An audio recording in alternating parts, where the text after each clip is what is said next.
granting without accepting. Sasabihin nila na walang ang relihiyon makapagliligtas, kundi relasyon lang. Totoo po yan. Totoo po na walang relihiyong makapagliligtas. Totoo po na walang relihiyong makapagliligtas kung yung simbahan na inaniban mo, tatag lang ni pastor.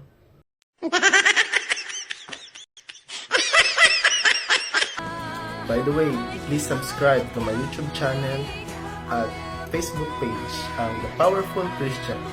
Click here. Welcome sa aking vlog. Pasensya na po, ngayon lang po uling nakapag-upload ng video. Ngayon ating tatalakayin dahil marami akong nababasa sa social media na yung mga born-again Protestants. But before that, tayo muna ay manalangin. In the name of the Father, and of the Son, and of the Holy Spirit. Amen. Hail Mary, full of grace, the Lord is with thee. Blessed art thou among women, and blessed is the fruit of thy womb, Jesus. Holy Mary, Mother of God, pray for us sinners, now and at the hour of our death. Amen. Ngayon ating babalikan kung totoo ba talaga ang turo ng mga born again na walang relihiyon makapagliligtas kundi relasyon lamang sa Diyos. So una-una, ating susuriin muna kung ano ba ang term ng relihiyon. Ngayon ating babasahin kung ano ba talaga ang meaning ng religion. Babasahin natin sa Britannica Encyclopedia kung ano ba ang term ng religion. Religion, human beings' relation to that which they regard as holy, sacred, absolute, spiritual, divine, or worthy of special reverence. So, ibig sabihin, ang term ng religion ay relasyon. Uy, nako.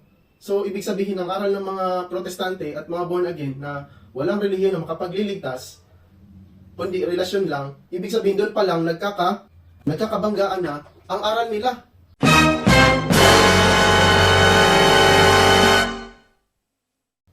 Walang relihiyon na makapagliligtas, kundi relasyon lang. Pero nung sinearch natin, religion means relationship. Nako, doon na tayo nagkakamali, ano? Tapos, wala tayong mababasa sa Biblia, letra por letra, na walang relihiyon na makapagliligtas. Saan mo mababasa? Saan mababasa sa Biblia na walang relihiyon na makapagliligtas? Pero kung sasabihin natin na may relihiyon na makapagliligtas, mababasa natin sa Biblia. So doon pa lang, maling-mali na ang unawa nila. So ngayon, ating babasahin ngayon sa Biblia kung meron ba talagang relihiyon na makapagliligtas. Dahil kung sinasabi natin na walang relihiyong makapagliligtas, so mismo, inaatake mo si Kristo. Dahil si Kristo mismo nagtatag ng iglesia niya, ng kanyang simbahan. Ating babasahin ngayon sa Matthew chapter 16 verse 18 to 19 na si Kristo mismo nagtatag ng sarili niyang iglesia. Ating babasahin sa Matthew chapter 16 verse 18 to 19.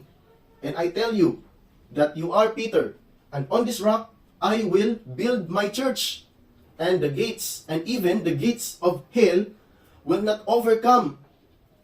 I will give you the keys of the kingdom of heaven. Whatever you bind on earth will be bound in heaven, and whatever you loose on earth will be loosed in heaven.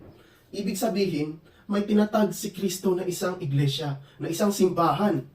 Let us remember po that Jesus Christ is the head of His church.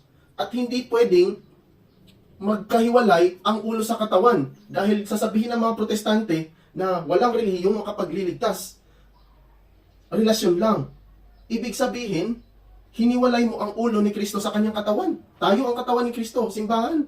Tapos si Kristo ang ulo. Tapos sasabihin niyo walang relihiyon na makapagligtas. So, granting without admitting, for the sake of argument na lang.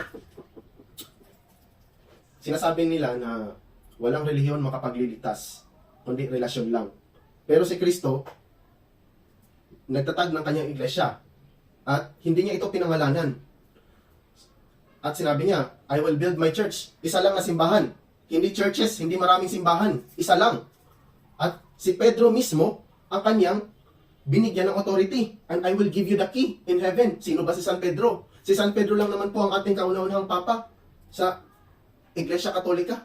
Na ang kanyang mga buto, doon siya nilibing sa Vatican. Ano ba ang simbahan na nasa Vatican? Katoliko. May born again ba doon? May protestante ba doon na simbahan? Wala po. Ngayon, granting without admitting for the sake of argument. Kung sinabi nyo, walang relihiyon na makapagliligtas, bakit kayo umanib sa simbahan na inaaniban nyo? Kung wala naman palang relihiyon na makapagliligtas. At bakit pa kayo nagpabautismo sa denomination na inaaniban nyo? Umalis kayo sa simbahan ng Katoliko, kung Katoliko kayo dati, ngayon umalis kayo at napabinyag kayo sa born again or napabunyag kayo sa Iglesia ni Cristo, wala naman palang relihiyon na makapagliligtas. Hindi na lang sana kayo umanib. Di ba? So, yung mga estilo na ganyan kasi, na walang relihiyon na makapagliligtas, taktik na lang yan eh. Taktika na lang yan. At yan ay ginawa na taktika ng demonyo po. Yung walang relihiyon na makapagliligtas. Dahil talagang, kung maniniwala kayo sa mga aral na, kung paniniwalaan nyo ang aral nila, talagang malilihis kayo ng landas. Dahil yan po ay aral ng demonyo. Ang sabi sa sulat ni St. Paul sa 1 Timothy chapter 3 verse 15, the church is the pillar and foundation of truth. Ang simbahan daw, ang suhay at sandigan ng katotohanan. Pero sa mga protestante, ang kanilang saligan ng katotohanan ay Biblia. Noong unang panahon pa lang, sa panahon ng mga apostoles at sa mga church father, wala pa pong Bible noon. Kaya nga tayo mga Katoliko, meron tayong sacred tradition, meron tayong magisterium, at meron tayong Biblia. Sasabihin nila na walang ang relihiyon makapagliligtas, kundi relasyon lang. Totoo po yan. Totoo po na walang relihiyong makapagliligtas kung yung simbahan na inaniban mo ay gawa lang ng tao. Tatag lang ni pastor. Tinatag lang ni pastor noong 2015, 2005, 1999, or ni Martin Luther noong 15th century. Talagang hindi makapagliligtas yan. Dahil babasahin natin sa Psalms chapter 127 verse 1. The Lord builds the house. Those who build it labor in vain. Unless the Lord watches over the city, the watchman stay awake in vain. Napakaklaro at liwanag po dito sa Psalms chapter 127 verse 1. Sinabi dito, unless the Lord builds the house. Unless kung ang Panginoon ang gumawa ng bahay, ito ay nakakaligtas. Pero kung tao lang ang gumawa o nag-build ng simbahan, in vain. Napakaraming yung nagtatayuan ng mga simbahan. Almost 46,000 domination. Puro pastor. Puro si pastor lang. So, klaro-klaro po dito, no? Dito natin malalaman na dapat si Kristo lamang, ang Diyos lamang, ang mag-build ng kanyang bahay, ng kanyang simbahan. Kaya sa unang basa natin sa Matthew chapter 16, verse 18 to 19, and I'll tell you, you are Peter, and upon this rock, I will build my church. So si Kristo mismo, nag-build ng simbahan niya. Klaro-klaro po, no? So dito natin makikita na napakaraming mga simbahan, mga Christian domination kuno, na nagtatag ng mga simbahan, nagawa lang at tatag ni pastor. Tapos kukuliktahan ka ng 10%. Hindi lang 10%. Hihingian ka pa ng first fruit sa unang sahod mo. Tapos, may love offering pa. Naku, kawawa si Kristo. Ninanakawan niyo po si Kristo. Ngayon, ating babasahin ngayon sa Sirach, chapter 41, verse 8. Tagalog version po ito. Ano bang sinabi dito sa mga taong walang relihiyon? Hindi naniniwala ng relihiyon. Relasyon lang daw. Ano sabi dito sa Sirach, chapter 41, verse 8, ating babasahin. Kayo ay mapapahamak, kayong mga taong walang relihiyon na tumalikod sa kautusan ng kataas-taasang Diyos. Biro mo mismo, Biblia na po ang nagsabi nito. Hindi ako. Biblia na po ang nagsabi.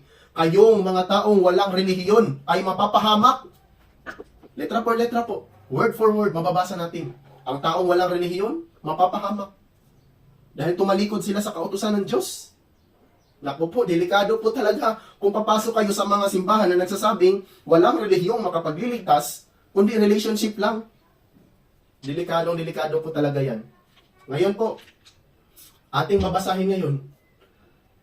Ito ha, napakarami pong mga Katoliko na lumipat po sa ibang sekta dahil sa kulang sa kaalaman at talaga namang accepted naman natin mga Katoliko yan dahil marami talagang Katoliko na kulang sa aral at talagang isang salita lang ni pastor, wala.